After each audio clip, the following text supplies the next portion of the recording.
David has worked with radical innovation and lean startup methods for the last 20 years as the head of innovation at Scandinavian Airlines, then as senior innovation director in Lego Future Lab for many years, and as venture partner in Lego Ventures. David is now co-founder of Diplomatic Rebels, a company dedicated to empower companies and entrepreneurs around the world to become stronger innovators. Hi, David. So nice to meet you. So nice to see you. Nice to see you so again. Nice to see you again. Yes, David. And thanks for having me. Thank you for being with us. And David will talk to us about Diplomatic Rebels, disrupting large organizations from within. Dave, the floor is yours, the virtual floor.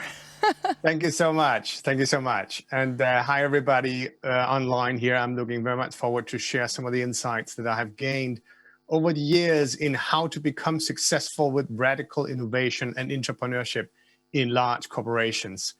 So let me share my screen here and my presentation. So, but before I start talking about being a diplomatic rebel, let me talk about why is it that we need to change our companies and why is it that we need entrepreneurship and diplomatic rebels. And it used to be so that in the past, you could get by with just having incremental innovation, and this has really changed as now innovation has turned into something that every company and every organization have to do. And in a way, you can say that radical is the new normal. And what does that mean? It means that the time you have from something is radically new in the market till it's a mainstream commodity gets shorter and shorter. So development cycles get shorter and shorter, product life cycles get shorter and shorter. And as a pioneer innovating something new in the market, you have less time to recoup on your investment.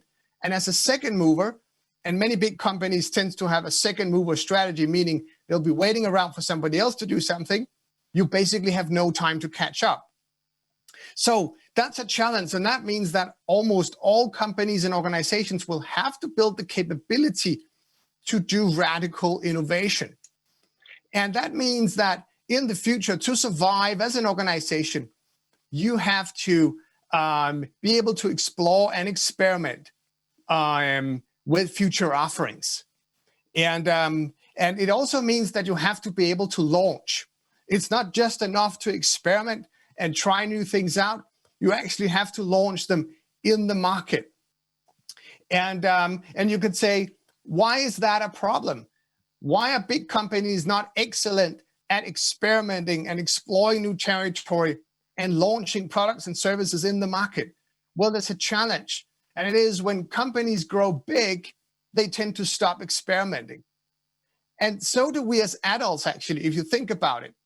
The older we become, the less likely we are to try something entirely new or do something that we've never done before or do something where there's a risk that we will fail or that we will look insecure and not perfect.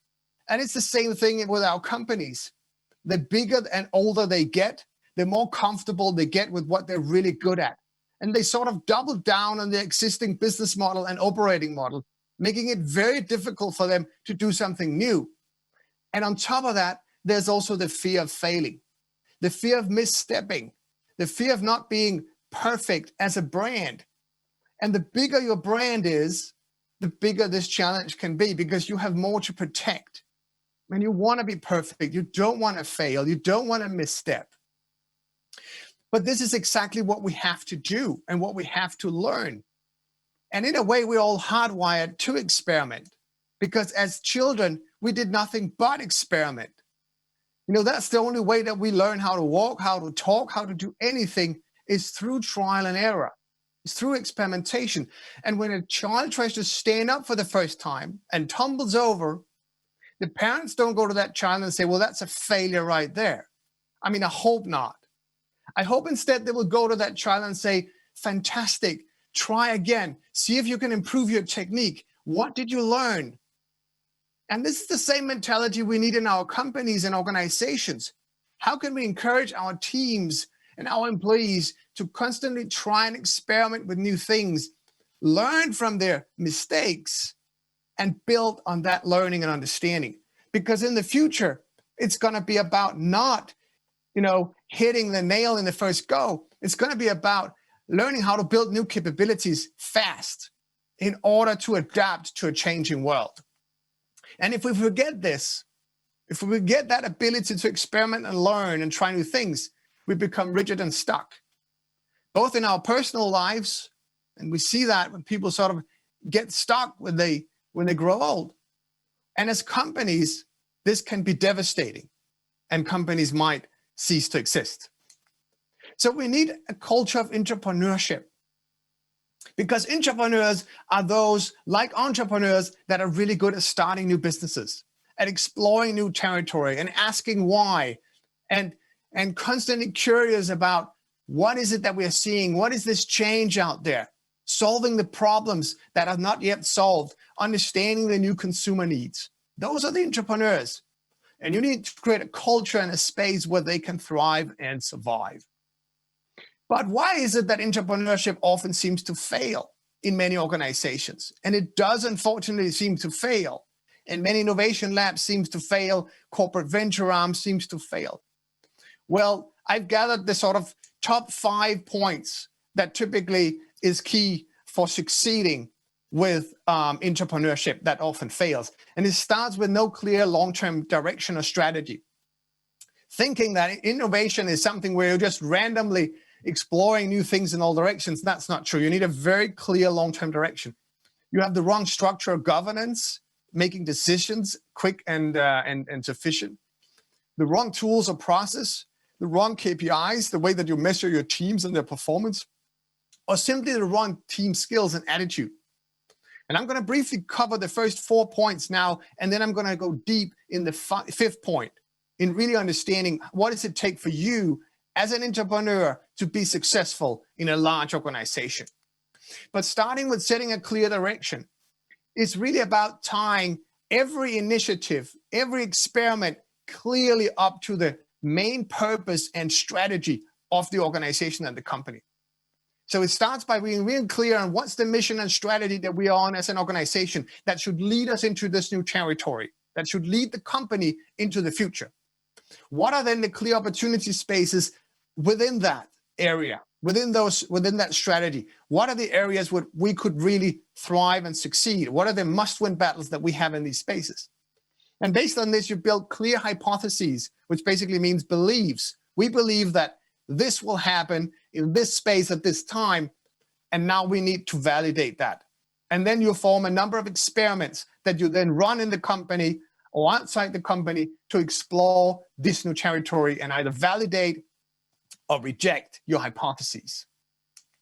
And the way to build opportunity spaces is really through customer insights, and generally insights about what's changing in the world.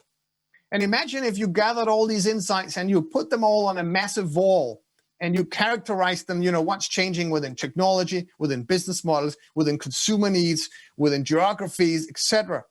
And then you try to find the patterns that are relevant for you based on your strategy and your purpose. And you gather these different insights and combine them. What happens if we take this technology together with this business model, together with these consumer needs, and then launch that as a new venture? And that sets up very firm directions for what it is you are trying to explore and achieve. And you can now also formulate clear hypotheses that then can be tested and validated and measured.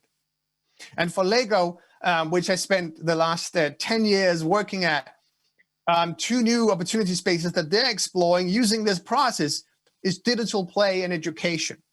And it's not just something they randomly came up with. This is based on long studies and understanding, not just of what's happening in the space of digital play and education, but also what are our capabilities that we can leverage into these spaces so that we have a strong starting point.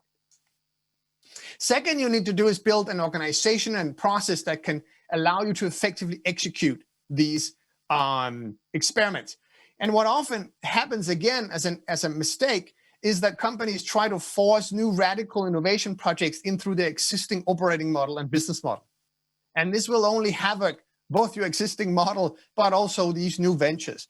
So instead, organizations will have to become ambidextrous. And this means with one hand, be really good at exploiting the existing business, managing that, but with the other hand, exploring the future business really well. So based on this, companies will have to organize the innovation in 3 levels. First level be the existing core business.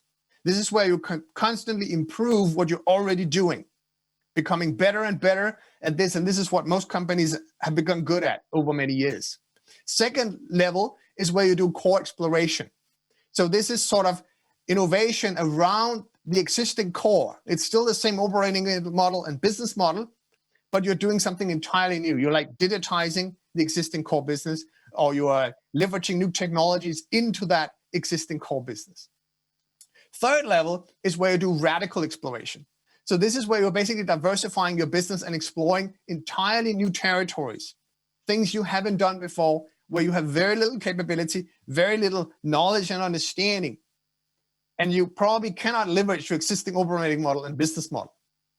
And the first 2 levels can happen within the existing mothership, the existing organization.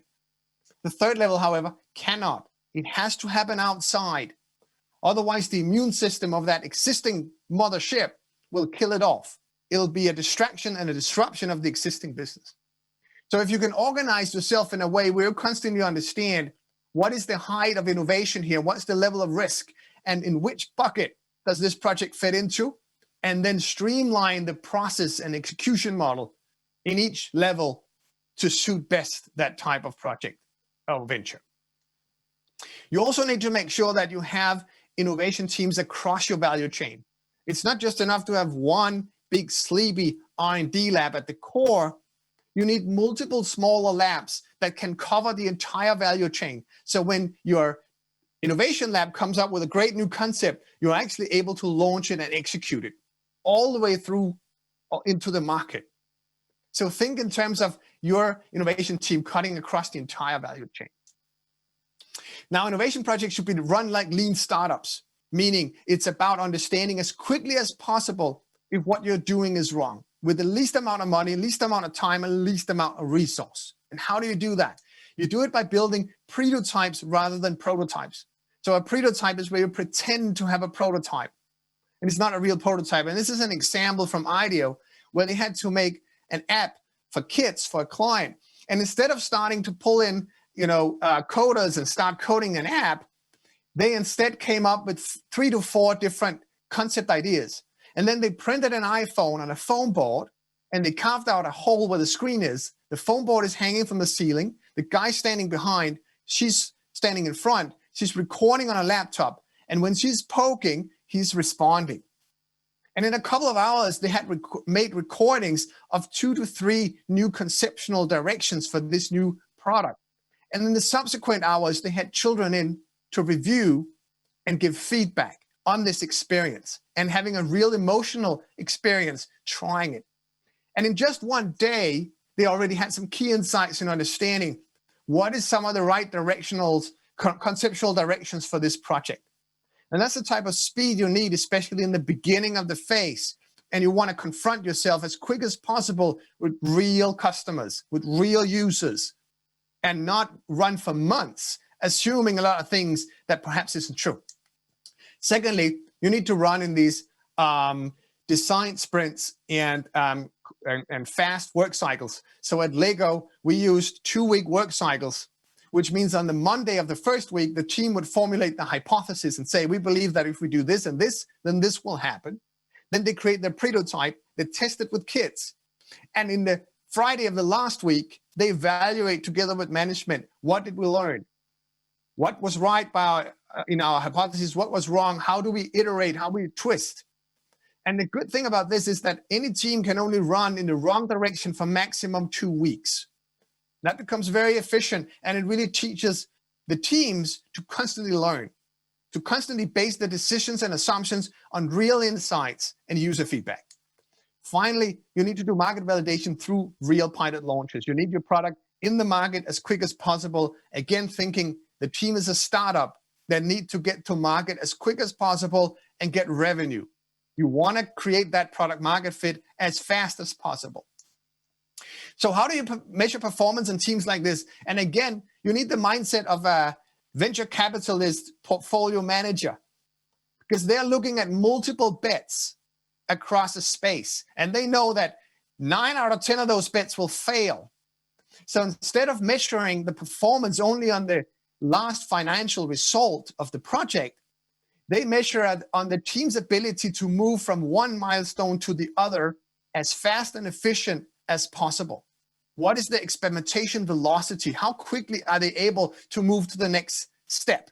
And this is the same way you want to measure your teams, their ability to uncover new territory and build new capabilities.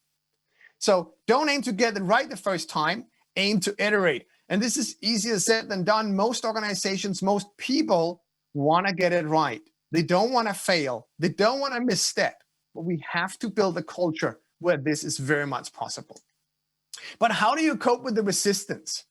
Because as an entrepreneur, when you are exploring new territory, there will be resistance. Resistance to change, resistance to the fact that you are somehow messing with the existing system because you're doing something new that doesn't fit into that system. So how do you cope with it? And you might feel that you're in a constant battle with that existing organization, and moving that supertanker is really, really hard. And typically two things happens to entrepreneurs in my experience. Either they give up and do as they're told, or they burn out and leave.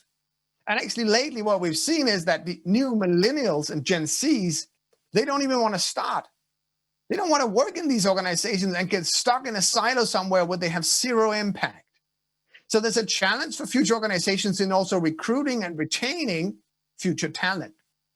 But how do you survive? So I created, over the last 20 years of experience working with entrepreneurship, what I call the 5 habits of high impact entrepreneurs. How do you not burn out? How do you not give up? And how do you actually make an impact in these massive organizations? So here we go. The first one is to accept that people will hate your project. There will be resistance.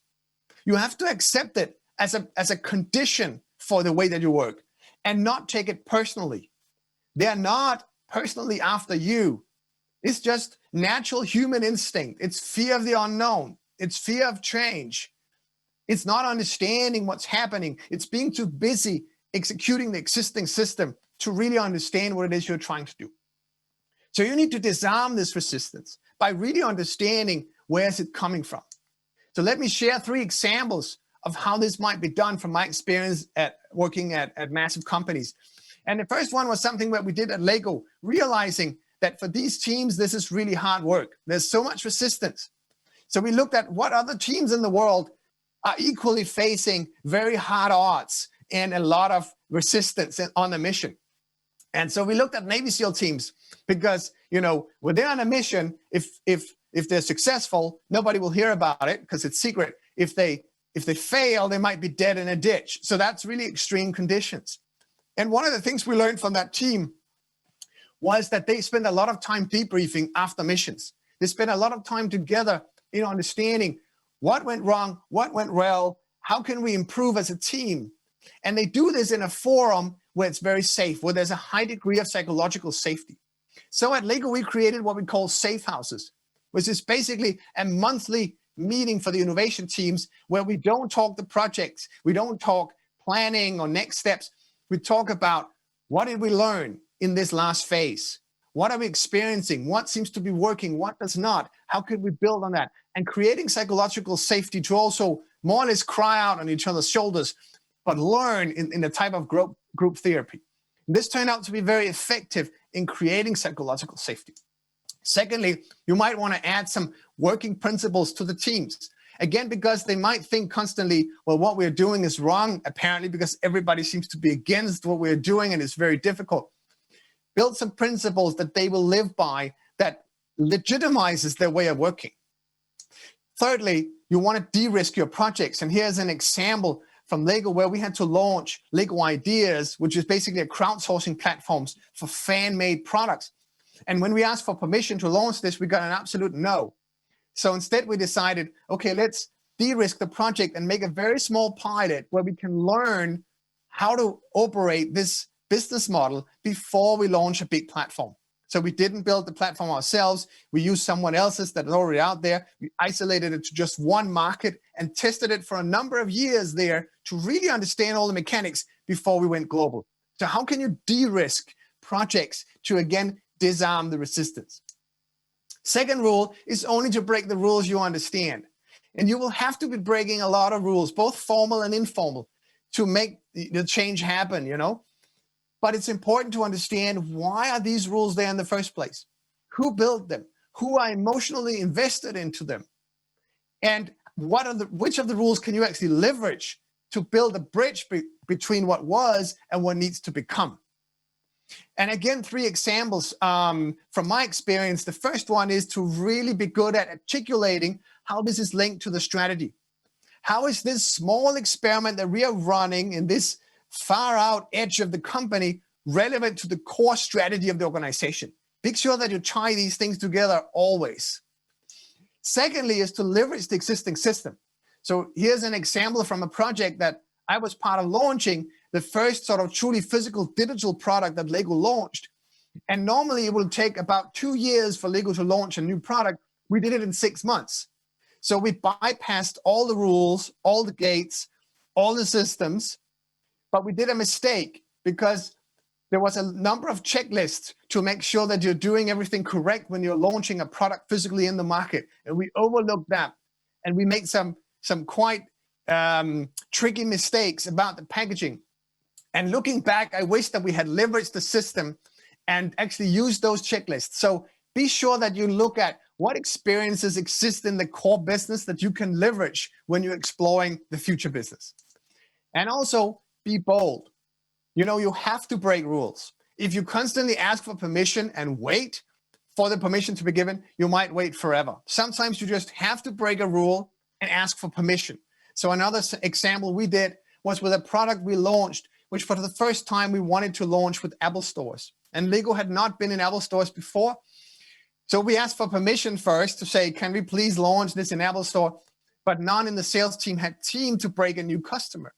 So instead we bypassed the system and we launched it ourselves in the Apple stores across Europe. And it became a great success. And it taught the company how to also use different type of customers.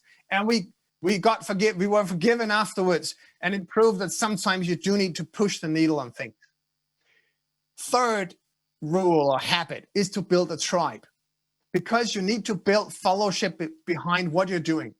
And in a way, you should not look at your product or service as a product or service, but more like a movement, something that is moving the entire organization and changing the way that it's working. So you need to build a tribe. That means you need to make more and more people follow you. And how do you do that? So again, 3 examples. The first one is to be very open and transparent about what you're doing. And here I personally also made a mistake when we formed the Future Lab at Lego. We thought it had to be the most secret lab in the company. So secret that you needed a special security card to get in through the door. And that completely backfired because everybody started to hating us. Who are they to know the future of play?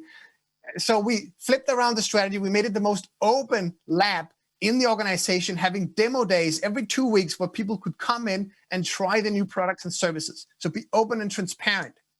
Second example is to give back to the community. So we also developed a service what we called Innovation as a Service, where we could support other core business units in their innovation to make sure that the capabilities we built were immediately leveraged into the core business.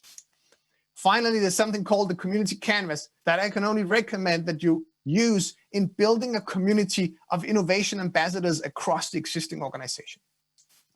Fourth habit is to write love letters, quite literally. And that means being very kind and humble, understanding that you're standing on the shoulders of giants when looking into the future. And it is the core business paying your salary. So be very kind and gentle when you reach out to people.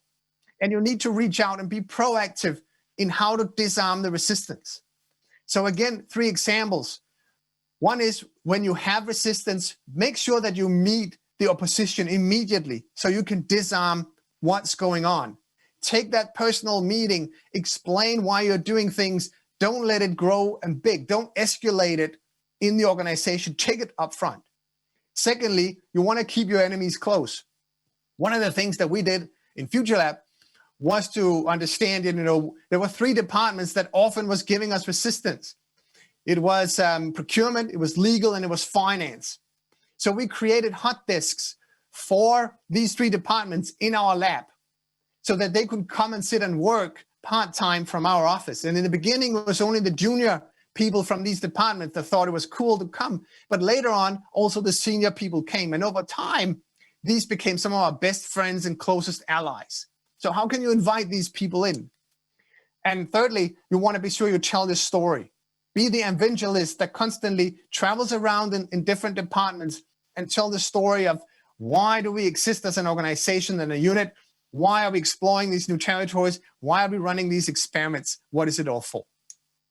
5th and final habit is to make other people shine. And this is the best part of the work, actually. How can you make sure that all the people that was part of your project, that has been supporting, and even those that were resisting in the beginning, but that you carried over, that they're shining when you are successful, that they also win? Because you want to have them come back for more. Otherwise, you end up making a one-off innovation projects that you cannot repeat because there were too much resistance in the organization and too much haters in the project. So how do you make them like us across? And again, 3 examples. One is when we launched this product, physical digital product, about 50 people across the company had helped us a lot in making this execution very, very fast. And they had pulled in sick days. They had spent their weekends helping us. And it wasn't something that their boss had said. They just wanted to do it. So when we launched successfully, we celebrated these by creating a small statuette of this guy, George, that you see here, in golden bricks. So they were gold sprayed, wrapped it in a nice box, placed it on the desk at night. And in the morning when they came, they unwrapped this package with a very nice message and this golden, like Oscar statuette from George. And besides them being very happy, they took pictures of it and put it on the intranet in the company. And it sort of became a viral thing that these teams and these guys in the Innovation Lab, they're really appreciative about the support they're getting. And about appreciation, it's really about showing that you care. I had a project manager who was really skilled, and whenever he met a new stakeholder, he always brought chocolate. And he would sort of say, well, I was just in Switzerland, see, I brought this chocolate. And it just opens the meeting so much better. It's these small tricks, they really work. Finally, we did a lot about celebrating the milestone successes. Whenever you have a chance to celebrate success, you do it, and you invite not only the team, but all the people that are part of this project that are supporting it, all your important stakeholders. Make sure they're part of the party. They want to feel part of this success. So it's about balancing the spirit of the rebel with the skills of the diplomats. How can you make these 2 opposing forces be balanced in the way that you operate? And both be the rebel that challenges, but also be the diplomat that's able to leverage the powers of that existing system. So you want to become a diplomatic rebel. Thank you, guys. That was what I had here. I'm open for questions if we have time. Yes, David. Thank you so much for this speech. I even took some pictures of it to implement it in my teamwork. So thank you so much for these hints.